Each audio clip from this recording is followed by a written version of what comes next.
This is a special edition of Late Night Health. I'm Mark Allen. I'm really honored to spend some time with my friend Angel Ribo. He is known as the CEO Confidant. There is so much to this man. He is such a nice guy. He helps everyone. He'll probably help you. Angel, welcome to Late Night Health. Thank you very much for having me in your show and obviously for your nice words. Thank you. It's a pleasure to be here. Yeah, thank you. Tell me, you got a sign back there. Give me a break 2020. How do we do that? I want a break right now. I want the old normal back. Okay, it's very simple. You just have to help yourself to create it again, which is easier said than done, right?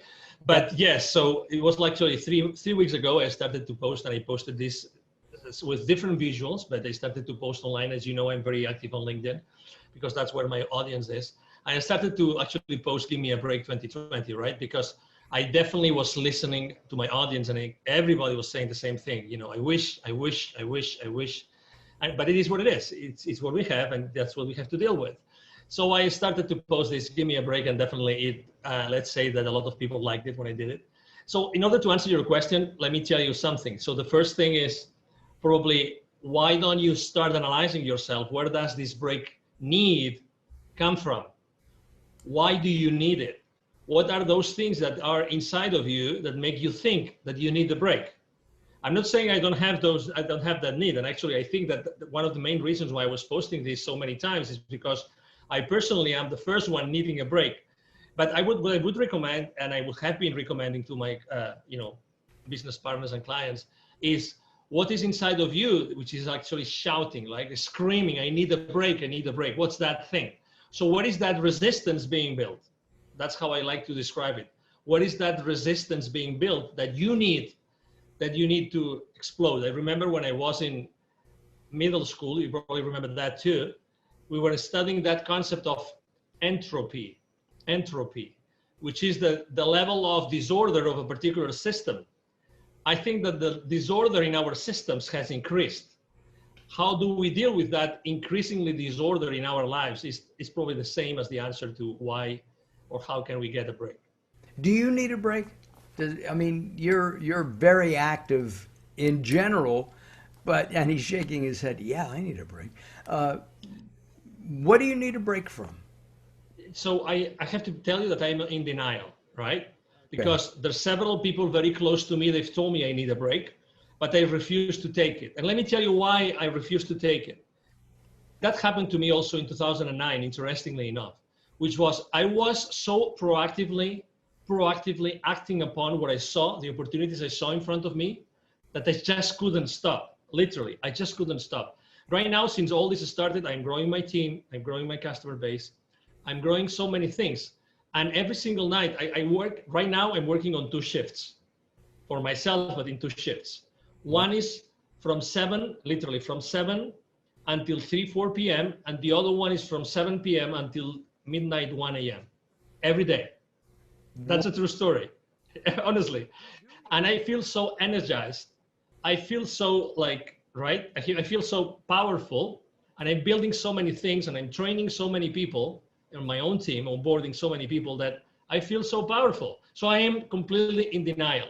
To your question, people around me say, yes, Angel, you need a break. You need a break because, that's how much you can do. That's how much you can accomplish. You should take a break, right? And so that's the answer. And with all that energy that you're expelling, working with people, your team, and all that, there's got to be a point where you fizzle out a little bit. So you got to relax a little bit, right? Go ahead. There's sometimes, no, my apologies for interrupting you, but sometimes you really feel like you're super concerned, super worried, there's something bugging you, there's something in your mind. But right now, I'm not at that place. My mind and my energy is not or are not in that place. So, I don't know if it's what I eat, because I also do, late night, show as yours, as related, health related. I do fasting. I change a few things in my diet. I have incorporated a few things in my diet, and it's very rare when I feel tired. Really, it's very rare. Wow. So yeah, it's really rare when I feel tired. And interestingly enough, I feel tired in between those shifts I told you. Some people might think this guy is crazy, but that's why I was excited to be on your show today, because when we are recording, it's exactly in between those two shifts. And but today I didn't feel it. I didn't feel tired at all between the shifts. So I was just, I said, wow, great. Actually, as you know, I was just looking for your email and getting the link, and let's do this. Let's do this no matter what. Many questions pop into my head, and one is, how do you blend in family? You have kids, Yeah, 3 kids, 3 kids, and their ages? 20, 12, and 10. All right, the 20-year-old really says, "Dad, leave me alone." What about, Totally. right? That's, what about the, no, I'm teasing, but I guess you have to have family time, don't you? I do have to have family time, and we have family time. Something very interesting that's happening nowadays, as you know, is that unfortunately the kids are not allowed to go to school. Right. So they have to do remote learning, okay? Which is this how to say this? It's a paraphrasetical way. I don't know what the right word would be in English. It's a way to paraphrase, right? Okay. Not going to school and not learning and not having the interaction with the rest of the kids or with the teachers. But so that means that actually my 12-year-old, he is having his remote learning on my office, in my office. I'm blessed to having a large office. So he's actually taking everything from the same like office space I have here at my home. So actually we are becoming much more close thanks to this remote learning that they are supposed to get from their school.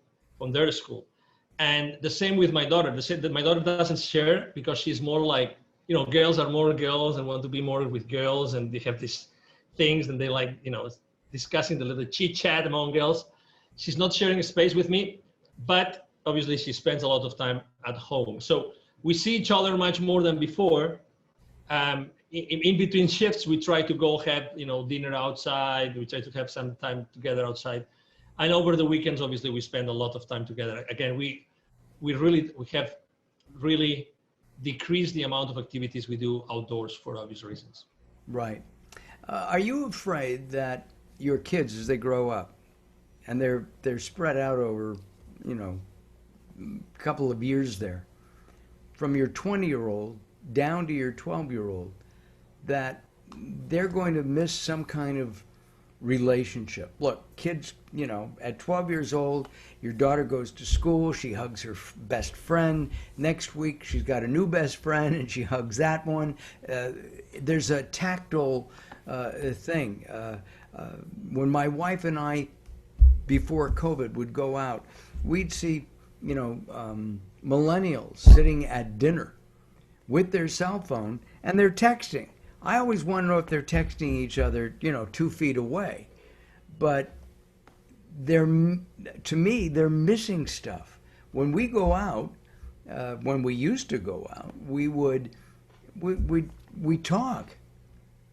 And it's, even though Zoom and Skype and the other up and coming teleconferencing apps are important, and I live on Zoom, as I know you do. Aren't we missing something in that one-to-one approach?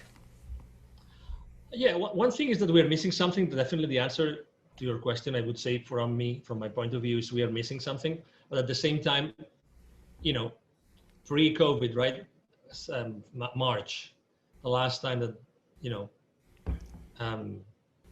that the kids were allowed to go to school, right? So up until March, they were very active socially. So, there was nothing missing there. We've been now 5 months without, right? 5 months, or now it's going to be 6, with all this inability to go back to school, to the buildings.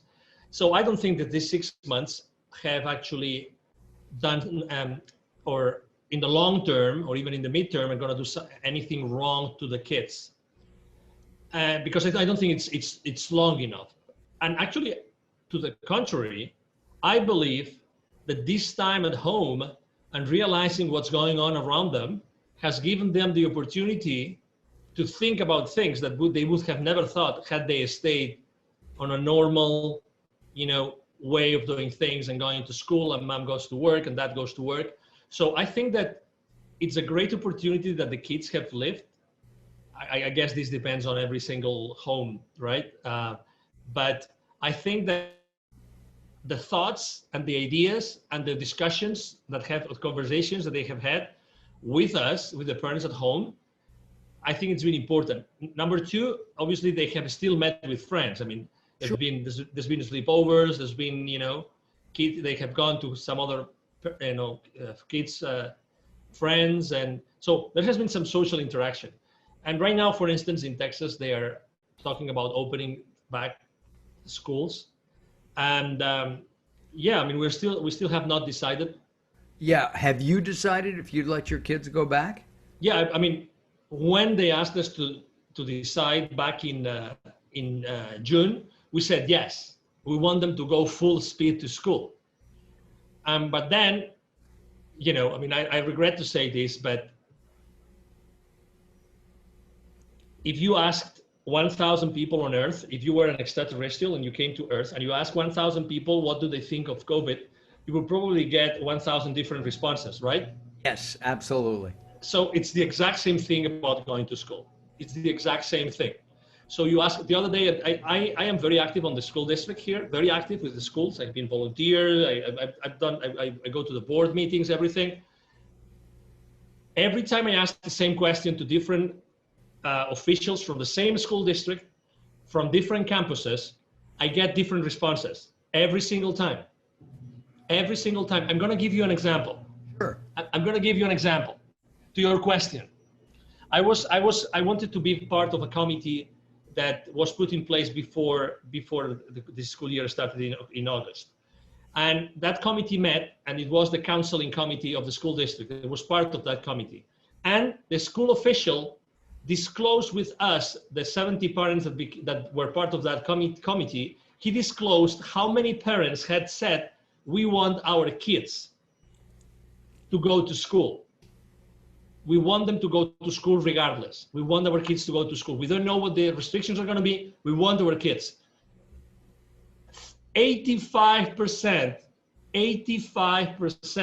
he said, and he was so natural. He said, genuine. He said, I don't know how we're going to do it. I don't know how we are going to bring, and that was in July, early July. I don't know how we're going to bring 85% of the kids back to school. I have no idea how that's going to work. Fast forward, the school district decides there's going to be no face-to-face in-person school. Right. Because the parents had actually voted, and they voted 50-50. So we decided not to do it. And then and then you read a newspaper, local newspaper, and then you read the exact same thing. 50% of parents said, yes, we want our kids to go to school. 50% said no. So this is just an example. And I'm talking to you about public servants, Mark, public servants. Okay, so there's this bubble of common, I'm not going to say consciousness, common knowledge, right, created by, organizations, by media of all kinds of media, right? So there's this bubble, and we all try to get information and to download information from that bubble, okay? So, oh my God, where do we live? What's the reality that we are living in, Mark? There's one word that comes to mind, Angel, and that word is confusion. Right? Because we don't know. If my kids were of school age, I don't honestly know what I would do. And I really don't. I don't know if I would send them to school because it's scary, right? I have a friend whose wife was working. She came down with what she thought was a cold, got a test, took 3 days or 4 days to get that test back. She has COVID. He has, what does he do, right? How does he not help spread it? Somebody's got to go to the market. And it's hard to get delivery. Where here in Ventura County, California, where I live, I know that it can be difficult to get food picked up. And frankly, I don't know if I want somebody touching my tomatoes before I touch them. I mean, it's just honest. I think that what happens in a pandemic is that people, as I said, get confused. And at the same time, nobody knows what to do. To me, that's the scariest part. And I think what we have to do is what you teach. Angel and I have been in several different sessions together. And my understanding is you're teaching consciousness rather than confusion. And so in teaching consciousness, being open to people, being open to messages from the universe, God, I think that's important. And I think it may be especially important right now because we need that break. We do need that break. Mm-hmm. Yes, we all need that break. There's confusion, and confusion is how to say this again. Besides posting on "Give Me a Break 2020," I also the most common subject matter I've posted about is building bridges. Right. When you are in the world of business, and I started in Europe, and I've been since then always working like business to business. When you work with business leaders, right, they have always been exposed to a lot of distraction, a lot of details, a lot of disorder, a lot of confusion, right? And how have they dealt with this? How did they deal with similar situations before this all started? And I think that the response never before is inside of them. You were explaining a specific situation and the challenges behind that situation, right? So my question is, what could we do all together? What can you, Mark, together with me and many other people, what can we do together to put an additional source of clarity in the lives and the minds of these people that are listening to us? What can we do? I think clarity is a great word because we all need clarity. The way that different countries and the different governments are clarifying to their people. I still don't think the United States has clarified. There's too many. There's no. Here's what we're going to do. I was talking to somebody in Australia a few days ago, and apparently the PM, Prime Minister of Australia, has made the following statements. If and when a vaccine is developed for COVID-19, it will be given free to anybody who wants it. And I don't see that in the United States. I see Big Pharma saying, let's make some money. That's confusing to me, right? And well, let me add something. Again, with all due respect to everybody, again, I think that it's funny because last night I was thinking about this chat with you today. Right. And I was thinking, there has to be, Mark picks the most extreme, no, just an example, okay? So you pick the most extreme pro-vaccine liberal, blah blah blah. You name it. You pick the adjectives, and I pick the most conservative, you know, person in the world, anti-vax, whatever, and I bring it to the table. You bring yours to the table. I bring that person to the table. You bring your person to the table, and our challenge is, how can we spend 1 hour together, all four of us, building bridges as opposed to criticizing each other and blaming each other for the opinion, for what's going on in the world. That would be adding clarity to this world. It would. But can you get people to sit down like that? Absolutely. Yeah. I think that the challenge will be yours. I think that the challenge is not for you to find it. The challenge is, how can you and I be the mediators of that conversation so that we show the world that even at the very opposites, we can still build something together, right, in order to generate clarity as opposed to uncertainty and confusion. Yeah. You know, so that was my thought, really. That's what I was thinking. Our guest from the CEO is the CEO Confidant, not from the CEO Confidant. He works with CEOs all around the world, and he's sharing some insights today on what's going on in our crazy world. Angel and I met through at a workshop, several workshops at the EBC. We were in, were we in Oceanside and Sandy? Yes. Right? Oceanside, yeah. Oceanside and California. And it's been a couple of years. And we keep in touch, and then we lose touch, and now we're in touch again. And Angel recently helped me with my book, Growing Old Sucks, but it doesn't have to, and I really appreciate that.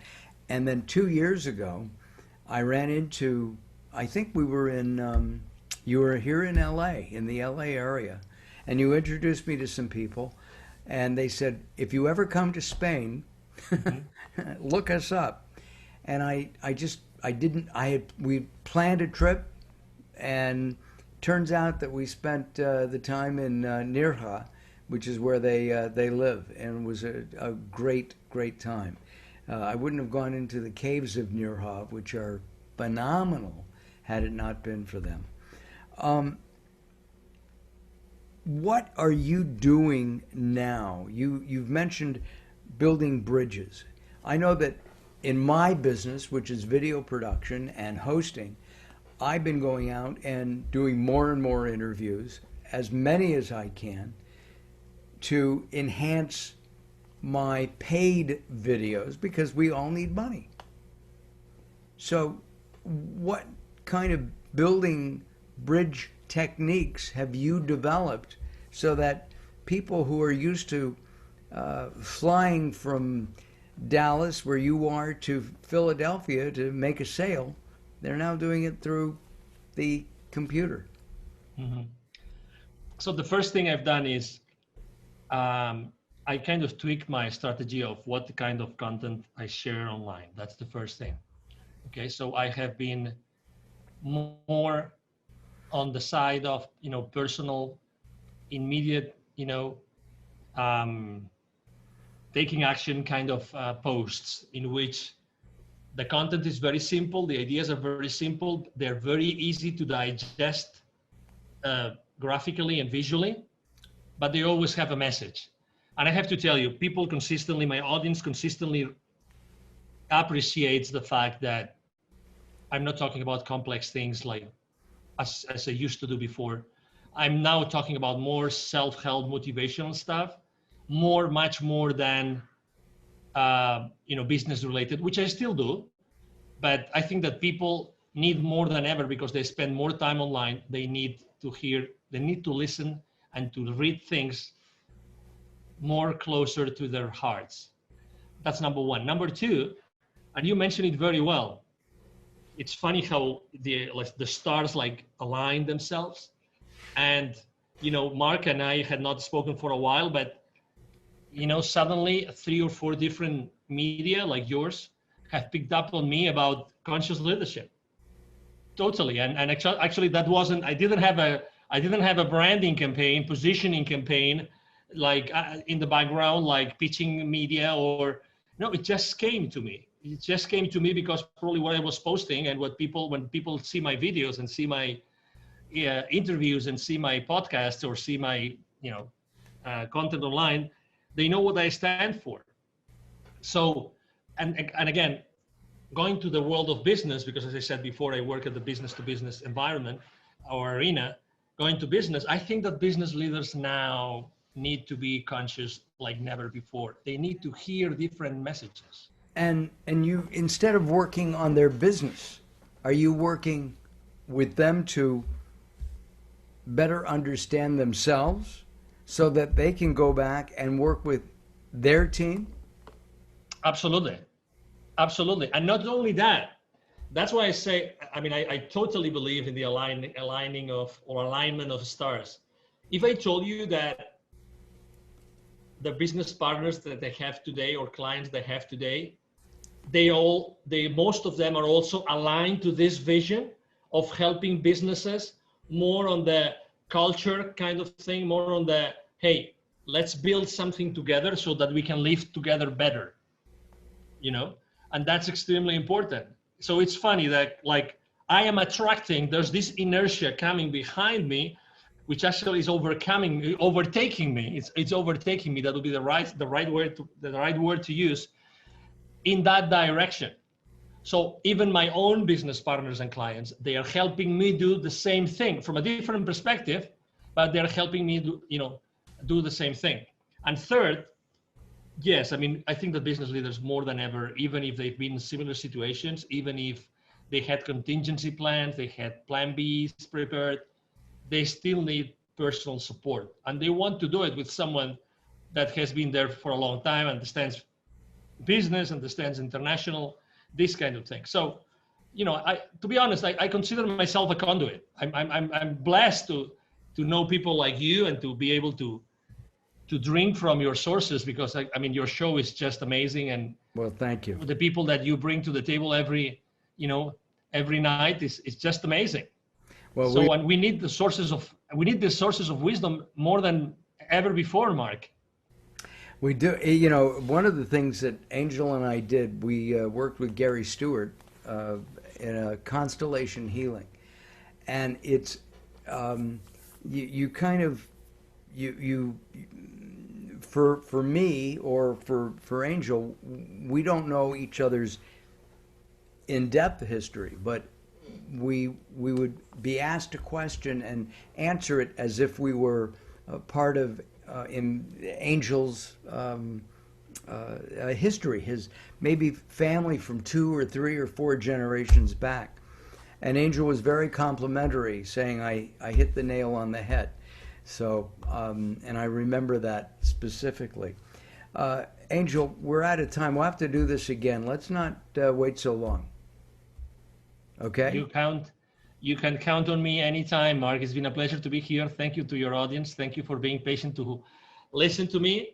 And, if I can help them in any way, as they will know where to find me. Throughout our time together, we have had Angel's website up underneath, and also his LinkedIn and other social media outlets, because he is active, especially in LinkedIn, but he's active in all of them. Thank you very much for joining us here on Late Night Health. Thank you very much for having me. Talk to you soon. I look forward to it. I'm Mark Allen. Thanks for watching. We'll be